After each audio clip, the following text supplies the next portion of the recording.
wabarakatuh. Selamat pagi anak-anak. Bagaimana kabar kalian hari ini? Semoga kalian semua senantiasa sehat dan masih terus semangat belajar dari rumah. Bertemu lagi dengan Ibu dan hari ini kita akan belajar biologi. Sebelum mulai belajar, yuk kita berdoa.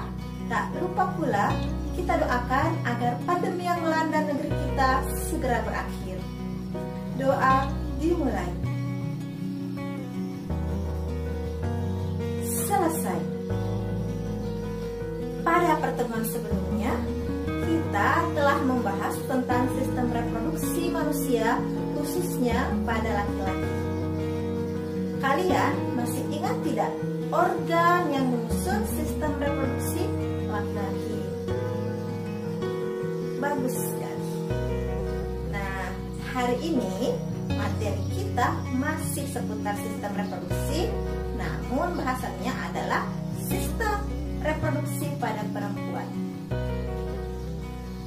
Untuk lebih jelasnya, simak penjelasan Ibu berikut ini. Organ reproduksi pada wanita ada 6 bagian. Yang pertama adalah ovarium atau indung telur. Ovarium ini berjumlah sepasang di sebelah kiri dan di sebelah kanan. Ovarium berperan dalam pembentukan sel telur atau disebut sebagai oogenesis. Ovarium juga menghasilkan hormon estrogen dan progesteron. Organ reproduksi yang kedua adalah tuba fallopi. Tuba fallopi kadang disebut sebagai saluran telur atau ovidum. Tuba fallopi ini seperti dengan ovarium, dia juga berjumlah sepasang. Tuba fallopi merupakan saluran yang menghubungkan antara ovarium dan rahim. Di tuba fallopi terjadi proses fertilisasi atau pertemuan antara sel sperma dan sel telur.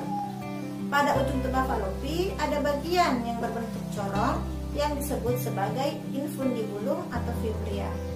Infundibulum ini berperan untuk menangkap sel telur yang telah matang atau yang telah diovulasikan oleh ovarium. Lalu ada vagina. Vagina merupakan organ kopulasi. Vagina juga berperan sebagai jalan keluarnya darah ketika terjadi menstruasi. Vagina adalah jalan lahir bayi ketika seorang ibu melahirkan. Setelah vagina ada serviks atau mulut rahim. Serviks merupakan bagian yang menghubungkan antara vagina dan rahim. Servikslah merupakan jalan masuknya sperma ke rahim. Lalu bagian yang terakhir adalah uterus atau rahim. Uterus adalah organ yang berbentuk seperti buah pir terbalik. Uterus merupakan organ tunggal, tempat terjadinya proses implantasi dan juga sebagai tempat pertumbuhan janin. Setelah mempelajari tentang organ reproduksi pada wanita, selanjutnya kita akan mempelajari tentang siklus menstruasi. Simak penjelasan video berikut ini. Remaja perempuan yang memasuki masa pubertas mengalami menstruasi. Bagaimana menstruasi terjadi? Ini adalah organ reproduksi perempuan.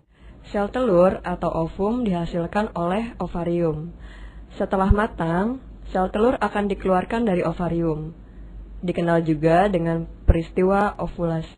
Pada waktu yang bersamaan dengan ovulasi, dinding rahim menjadi tebal. Jika sel telur tersebut tidak dibuahi oleh sel kelamin jantan, maka lapisan dinding rahim akan meluruh. Proses keluarnya darah ini disebut menstruasi. Nah, itulah tadi pembahasan tentang organ reproduksi pada wanita. Semoga kalian bisa memahaminya ya. Tetap semangat belajar dan jangan lupakan protokol kesehatan. Sampai jumpa pada video selanjutnya. Assalamualaikum warahmatullahi wabarakatuh.